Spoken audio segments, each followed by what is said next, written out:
Over 20 families and traders living along the Makutano highway in Kirinyaga County are counting losses following heavy downpour experienced last night. Residents attribute the destruction caused by the rains to poor drainage systems. Days after the Meteorological Department announced heavy rains across various parts of the country, over 20 families in Makutano, Kirinyaga County are counting losses after their property was destroyed as a result of flooding. Simon Gure, a resident, attributes the menace to the poor state of water drainage systems from the Mbere side of Embu County. Sababu mchaina wakati mvua ilikuja ikaanza kunyesha, hakusugurikia maji ya drainage inaenda wapi. Na kutoka saa hii hajajenga hiyo mitaro. Ile mitaro inatoa maji ni moja tu, sasa inavamia area yetu. Na mahali tuko ni kijiji kubwa, sababu tumejenga mpaka makuta iko.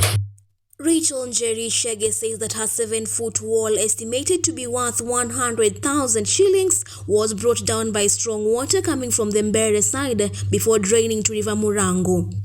Mimi hapo ndio kwangu nyumbani, my homestead. Sina mahali ya kukoboa. Na hii mahali nimekaa 29 almost 30 years. Na nimekaa bila kuona hii shida. Angry residents are blaming the contractor of the Canal Marwe dual carriage for failing to unblock culverts despite receiving several letters to clear the openings, as they expressed their fear for an outbreak of waterborne diseases. Maji yote ya Makutano town mpaka Eastern yote imeelekezwa pande hii ya Kirinyaga. Sasa ndio tunashindwa. Mchana tulikuwa tumeongea last season wakuja wajua ile drainage venye wataifanya maji ende kwa mto, lakini imejirudia na wajafanya hivyo. Hata usiku hatujui tutafanya nini.